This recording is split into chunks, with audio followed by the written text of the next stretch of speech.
So in this video, I'll be trying to solve as much questions from chapter 2 as possible. I will solve the questions that are multiples of 3, so question 3, question 6, question 9, to try to cover as much ideas as possible. So it's from the 8th edition, Engineering Electromagnetics, of the author Hayt. So those are some things we may need to use. In this video, we'll focus mostly on this part of differential length, surfaces, and volumes. Also, this is useful integration rule. So the first question of 2.3, point charges of 50 nanocoulombs. So we have 4 charges, each of 50 nanocoulombs. They're located at these points, A, B, C, and D. So here we can see that all of them are on the xy plane as their z is 0. So we could just map it to be on x and y, where this is the x-axis and this is the y-axis. Okay, the first point A is located on 1 and 0, so this is 1, 0. This is point A. Point B is -1 and 0. Point C is 0 and 1. And point D is 0 and -1. So we have to find the total force on charge A. So we need to find the total force that all these points exert on charge A. So each point has a charge Q with a value of 50 nanocoulombs. So the formula of the force is multiplying their charge values over 4 pi epsilon, the magnitude power 3 times the vector r. So let's start. From the beginning, we could see that there is a specific component from the force C and D that will cancel out. So force T acts in this direction. It will have a component in the Z. It will have a component in the X direction and in the Y direction. And point C acts in this direction. It will have a component in the negative y and in the positive x. So those two components will cancel. We'll see how that affects us in the question. So let's start. Since all charge values are equal, so this part will be common to all of them. I'll just take it as a common factor. So it's 50 times 10 power -9 squared over 4 pi epsilon. And now let's see the vector r and the magnitude. So here the vector r from C, point C is acting on A. We need to find the force of C on A. So what we would do is the vector r becomes this point minus this point. So it will be 1 in the x direction minus 0. It will be just ax. And 0 minus 1 is minus ay. Rd will be ax plus ay. And finally Rb is 2ax. It doesn't have any component in the y direction. And to get the 2ax, we just made 1 minus 1, which gave us 2. So let's lay this. Okay, for the first one, for the C, it will be ax minus ay. And for D, it will be ax plus ay. And for B, it's 2ax. And the magnitude, this one is root 2, which is root 1 squared plus 1 squared. This one is also root 2. And this one is square root 2 squared, which is just 2. So this will be divided on root 2 power 3. And this will be divided on root 2 power 3. And this will be just divided 2 power 3. Calculating these values, as we can see that this y component will cancel as it's just 1 over this value and they're basically the same but opposite signs. So we could tell that the final value will be in the x direction. Calculating everything will give us 21.5 micro. Now on to question 2.6. It has 3 parts, part A, B, and C. We'll solve everything. Okay, let's start by part A and read the question first. So we have 2 point charges of equal magnitudes Q are positioned at plus minus d over 2 at z-axis. So we have our coordinate system. This is the z-axis, y, and x. So our charges are on here and here. We have q, this is d over 2, and this is negative d over 2. So let's read. For part A, it's asking find the electric field everywhere on the z-axis. So we'll assume we have a point right here, and then it will be generalized for everything. So this point has x coordinate of 0, y of 0, and z of whatever. So the formula of the electric field is q over 4 pi epsilon naught, the magnitude, power 3 times the r vector. So since we have two charges, we'll do the same thing of the last question. We'll take a common factor because each of them is of charge value q, and then the common factor is 4 pi epsilon naught, and then let's calculate. So for this point, the distance between these is z minus d over 2. So the r vector is this value in the z direction. And for this one, it will be z. So all of this part plus this part, and it will give us z plus d over 2 in the z direction. So here it will be z minus d over 2. So everything is in the z direction. I'll just take it out. Plus z plus d over 2. So the magnitude is square root z plus d over 2, for example, squared. So the square root will just cancel the power 2. It will be z minus d over 2 power 3. And for here it will be z plus d over 2 power 3. And then this one will cancel, this one will be power 2, and this one will cancel with one of these, and it will be power 2. So the final thing for the electric field is q over 4 pi epsilon 1 over z minus d over 2 squared plus 1 over z plus d over 2 squared in the z direction, and volts per meter. Next part. Find the electric field everywhere on the x-axis. So assuming we have a point here, it has a specific x, 0 in the y, and 0 in the z. So the r vector here from here to here is ax minus d over 2 az. And for the other one, it will be ax also plus d over 2 az, since it's negative in here. So let's do the same thing. We'll take a common factor, q over 4 pi epsilon naught, and then lay everything out. So from our intuition, we could see that there will be components that will cancel. So this one is in negative z and positive x, and this one and the other one here, it will be in this direction, so it will be in positive, and the z components will cancel. Also, we could see from here, it's one is negative and one is positive. So we'll just take the x, it will only be in the x direction, and then here it will be x, and the other one will be x. And the magnitude is square root x squared plus d over 2 squared for both of them, as the square will just cancel the sign that will be in here. So in order to write it in here to the power 3, we could just write x squared plus d over 2 all to the power 3 over 2. So this over 2 is from the square root. So the final thing will be q over 4 pi epsilon naught. So since they have the same denominator, it will be, we'll just add the numerator, it will be 2x over x squared plus d over 2 squared power 3 over 2 in the x direction, volts per meter.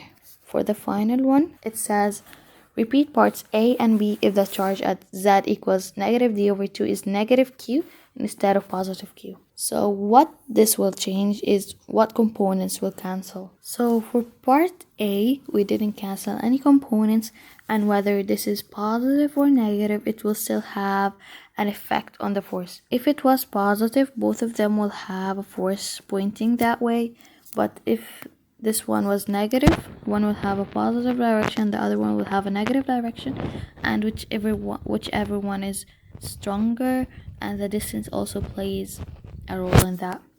So it will be the same thing, q over 4 pi epsilon naught 1 over z minus d over 2 squared, and that what will matter here is we'll put a minus sign. So the charge of this was changed. It became negative instead of positive. So we'll put a negative sign, and that will be 1 over z plus d over 2 all squared, also in the z direction, volts per meter. Finally, for the last part is we have to repeat point B for when the second charge is negative instead of positive. So here we cancel the z components when q was positive.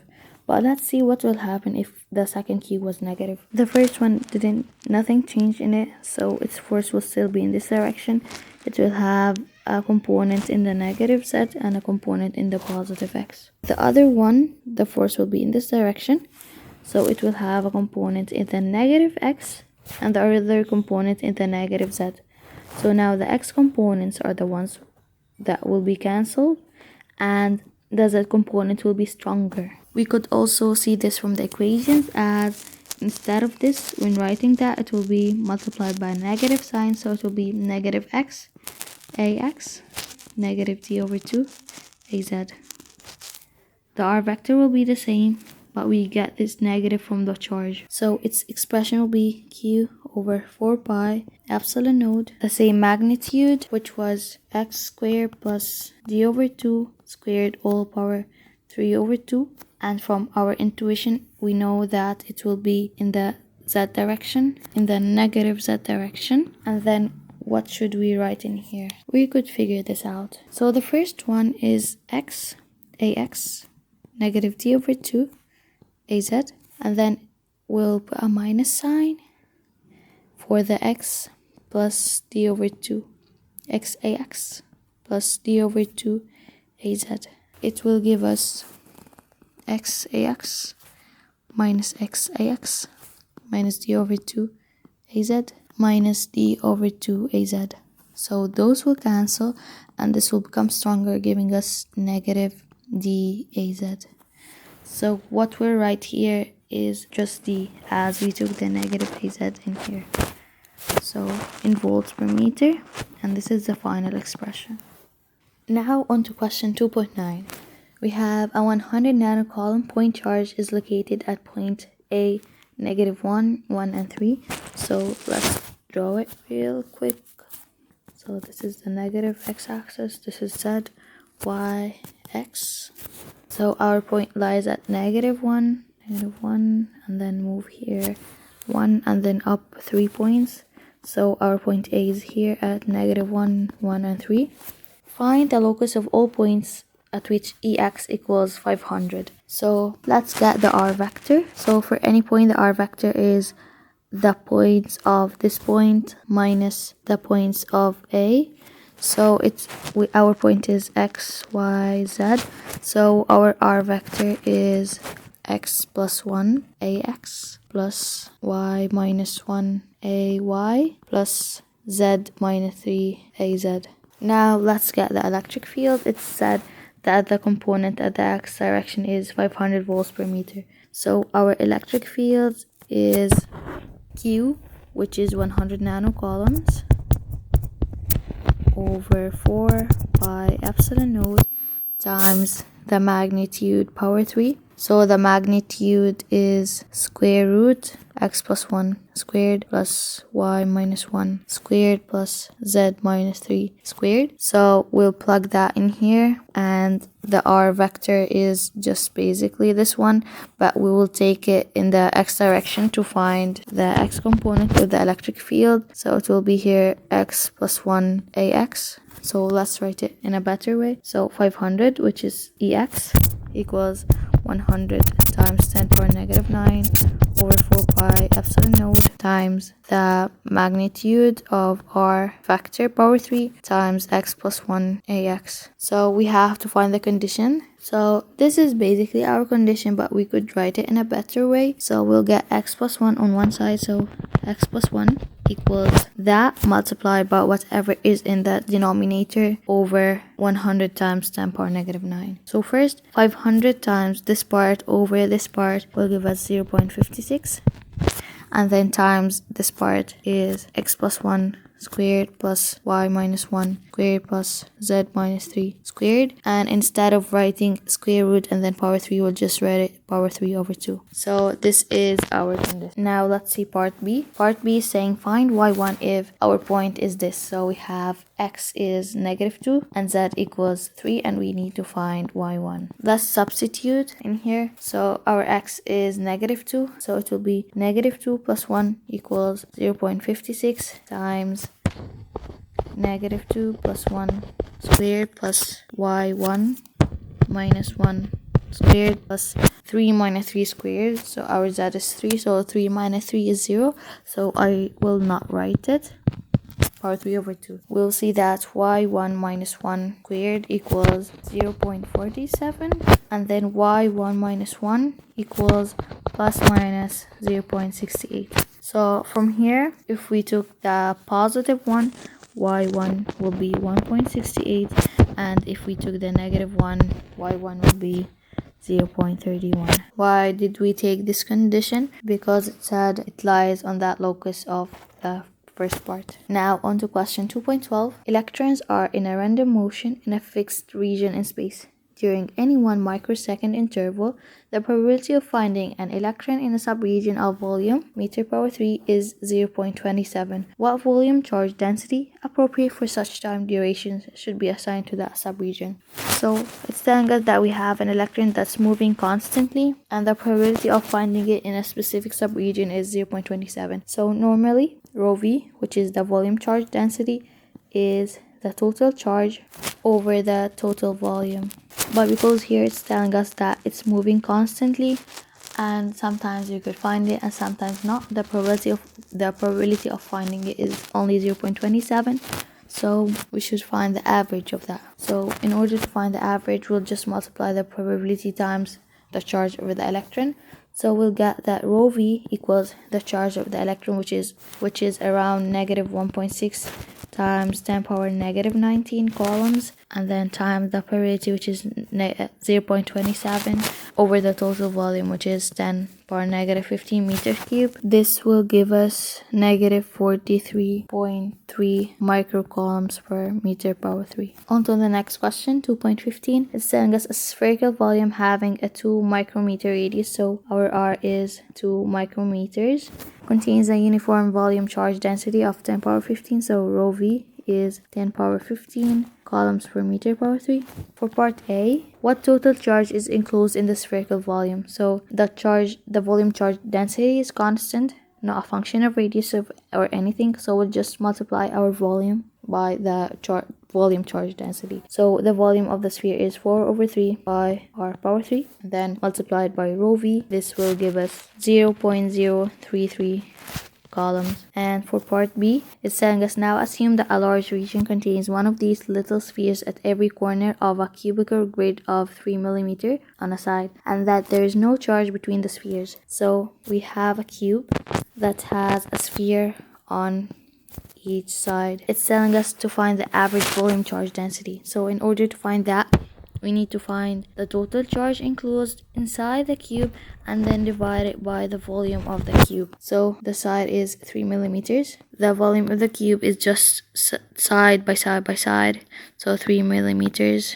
power 3. And then the total enclosed charge is, we have 8 spheres, and the part of the sphere that's enclosed by the cube is only 1 over 8 of that sphere. So if we have a grid that has a lot of cubes connected together, we'll see that this sphere is shared between 8 cubes. So those 4 and 4 in out of screen direction. So we have 8 spheres, and each one is contributing by only 1 over 8 times its charge, which was 0.033 coulombs. This will give us around 1.24 times 10 power 6 coulombs per meter power 3. Okay, now onto this next question, 2.18. Find the electric field in the plane z equals 0. We need to find the electric field on this plane, the xy plane. So this is the y-axis, positive x and positive z. That is produced by a uniform line charge rho L extending along the z-axis over the range from negative L to L. So our charge extends from this like that, from positive L to negative L, and its value is rho L, the line charge density. So we need to find the electric field on a random point in here. So this point will have, it's also telling us in a cylindrical coordinate system, so it will be rho, phi, and z. So it will have a random rho, phi, and z equals 0. And this one will have rho equals 0, the same phi, and any z. So the r vector is rho in the a rho direction minus z in the az direction. Before proceeding, we could see that the charge in the positive z direction has an electric field in this direction, and in the thing in the other direction has electric field in the other direction. So one will have components in the positive z and rho direction, and the other one will have in the negative z and rho direction. So the z component will cancel out. So to find the electric field equals Q over 4 pi epsilon node and the magnitude power 3. So our magnitude is square root rho squared plus z squared, and then it will have rho in a rho direction. So we will have to find the electric field. It gave us the line charge density, not the whole charge, so we'll start integrating. So it will be rho L dl, which is dz, over 4 pi epsilon node times the magnitude power 3, which is square root rho squared plus z squared. We could just say that it's rho squared plus z squared power 3 over 2. The over 2 comes from the square root, and then here we'll multiply by rho in direction of a rho, and it will be from negative L to L. So we could see that we reached one of the forms in here, which is this form, in which in our integration, instead of dx, we have dz over rho squared plus z squared power 3 over 2. And all the other things are just constant. So this reduces to z over rho squared times rho squared plus x squared power half. And then obviously from negative L to L, and the constants are rho L, rho in the direction of a rho, over 4 pi epsilon node. So let's substitute. It will be rho L, rho over 4 pi epsilon node, rho squared. It will just be, so the square will cancel with this one, so it will just be like that. And then let's substitute, so it will be L over rho squared plus L squared. I meant here to be z squared, not x squared, minus L over rho squared plus L squared power half in the a rho direction. So this reduces to rho L times L over 2 pi epsilon node rho times rho squared plus L squared power half, which will give us rho L over, if we divide it by L in the numerator and denominator, it will give us that times, so L will enter this as if it was squared. It will be rho over L squared plus 1. So, and volts per meter. This is our final expression. For part B, it said if the finite line charge is approximated by an infinite line charge. So if L was infinite, it will be rho L a rho over 2 pi epsilon node rho. And if L is infinity, this will be 0, and square root of 1 is just 1 volts per meter. So it is saying by what percentage is electric field in the rho direction in error if rho is 0.5 L. So what is the difference between this formula and the actual one is this factor here, which is 1 over rho over L squared plus 1 power half. So this factor here, when substituting that rho is 0.5 L, will give us 0.89. So the actual value is 0.89 times the estimated. So the error is 1 minus this 0.89, which will give us 0.105. 5 almost, which is around 10.5%. If we did the same thing for part C, which is saying if rho equals 0.1 L, the error will be almost 0.496%, which is really, really small, as rho is only 1 over 10 L, and this is getting closer to L being really big compared with rho. So the estimation of using the infinite line is working better when their values are far from each other. For this next question, 2.21, two identical uniform line charges with rho L equals 75 nanocoulombs per meter are located in free space at x equals 0, y equals plus minus 0.4 meters. So let's draw them real quick. X and z. So here is x equals 0, here is y equals 0.4 meters. So the coordinates of this point is 0, 0.4, and z. And for the other one, it's 0, negative 0.4, and z. So from the previous question, we knew that the electric field is, as we found here, the electric field is rho L, A rho, over 2 pi epsilon rho volts per meter. And since they're acting on each other in y directions, A rho here is just AY. So the electric field is rho L AY over 2 pi epsilon node, and rho is the distance between them. The distance between them is 0.8 volts per meter. And now to find the force, we have to multiply the electric field by the other charge. The other charge is rho L dz, and multiply that by this rho L AY over 2 pi epsilon node times 0.8, and then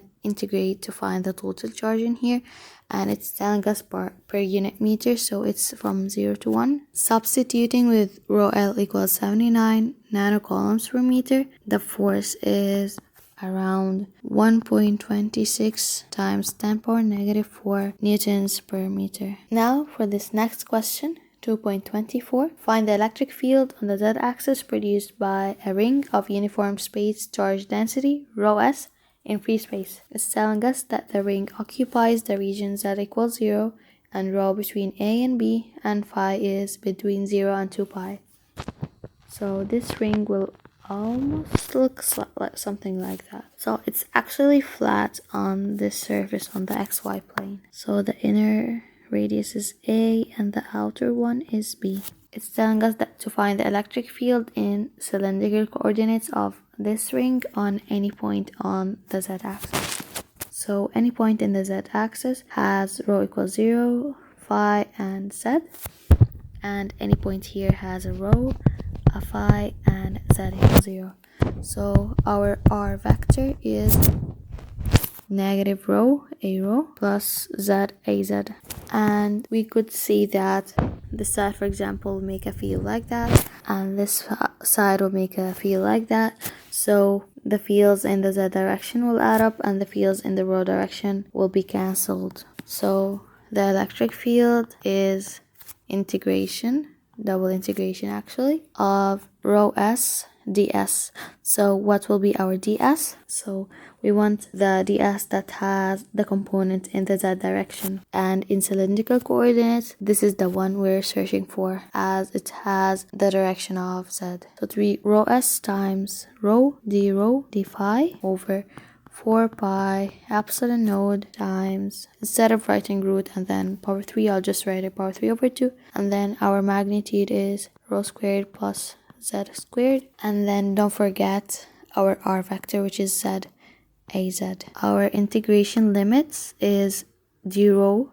The rho is between a and b, and for the phi it's between 0 and 2 pi. And since nothing here depends on phi, the phi integration will just give us 2 pi. So electric field is 2 pi times rho s over 4 pi epsilon node. So I'm just trying to get the constants out of there, and then don't forget the z, az, times a, b, rho, d rho over rho square plus z square power 3 over 2. And this is one of our integrations that we faced at the beginning. This will give us rho s z az over 2 epsilon node times negative 1 over rho squared plus z squared power half. Substituting, this will give us -1 b squared plus z squared power half plus 1 over a squared plus z squared power half. And then dividing by z in the numerator and denominator, this will give us e equals rho s az over 2 epsilon times -1 over root b squared over z squared plus 1 plus 1 over root a squared over z squared plus 1 volts per meter. And then in part B, from your part A result, obtain the field of an infinite uniform sheet charge by taking appropriate limits. So for the infinite sheet, the A is 0 and B is infinity, as this will get really big and A will just be 0 as it will start from the origin. So taking A equals 0 and B equals infinity, this part here will be -1 over infinity, which will give us 0. And then this part here will be 1 over square root 0 plus 1, which will just give us 1. So the electric field becomes rho s az over 2 epsilon node volts per meter. Next is question 27. Given the electric field with this value, find the equation of the streamlines that passes through the point P.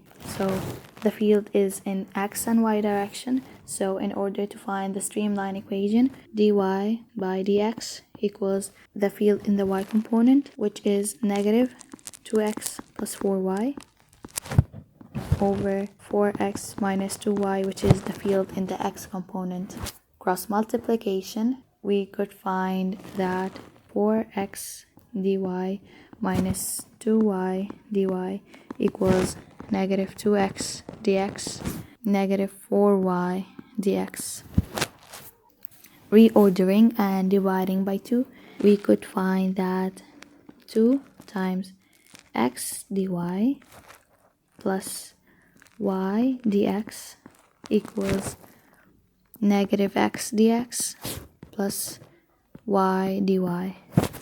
This half will give us -12 x squared plus half y squared, and this half will give us 2xy. And then of course don't forget the constant. So if you could remember, the derivative of xy is x and then the derivative of y plus y times the derivative of x. So now we have to find the constant, substituting with our point, which is x equals 2, y equals 3.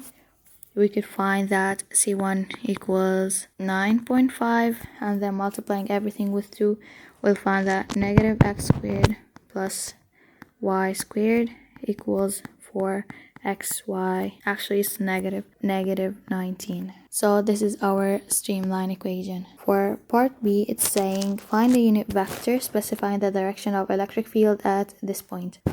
So we have this point Q of 3, -2, 5, and the electric field at this point we have to substitute in here in 4x minus 2 in the direction of x, and here in the direction of y. We'll find that E at Q equals 16ax plus 2ay. And then to find the unit vector, we'll just divide by the magnitude. So AQ equals 16ax plus 2ay over square root 16 squared plus 2 squared, and that will give us 0.99ax plus 0.12ay, and that is the required. Finally, on to question 2.30. For fields that do not vary with z in cylindrical coordinates, the equations of the streamlines are obtained by solving the differential equation, this one. So it's similar to the previous one, except here we have this. So it's given in the question, we don't need to worry about that. So E rho over E phi equals d rho over rho d phi. And we have to find the streamline equation passing through this point. So it's basically the same procedure as for the last question. So equals negative rho cosine 2 phi over rho sine 2 phi. And then we'll just divide by rho. Cross multiplication, we'll find that d rho over rho equals negative cotan 2 phi d phi. Now let's integrate. This will give us ln rho, and cotan 2 phi will give us half ln sine 2 phi. Let's just multiply that in the other side, and then we have this negative, and then our constant will just be plus ln c to make everything easier. So from here it's p squared equals c over sine 2 phi. So how did we go to this step? There's an intermediate step that ln rho squared equals ln c over sine 2 phi, as this one has a negative sign, so whatever is in here over whatever is in here. Okay, now substituting, we have c equals 4 sine 60 degrees, which is 2 root 3, and then the equation is rho squared equals 2 root 3 over sine. This was our video for chapter 2 in the Electromagnetics book, 8th edition of Hayt. See you in other videos for other chapters, and subscribe if you found this helpful, and tell me your suggestions in the comments.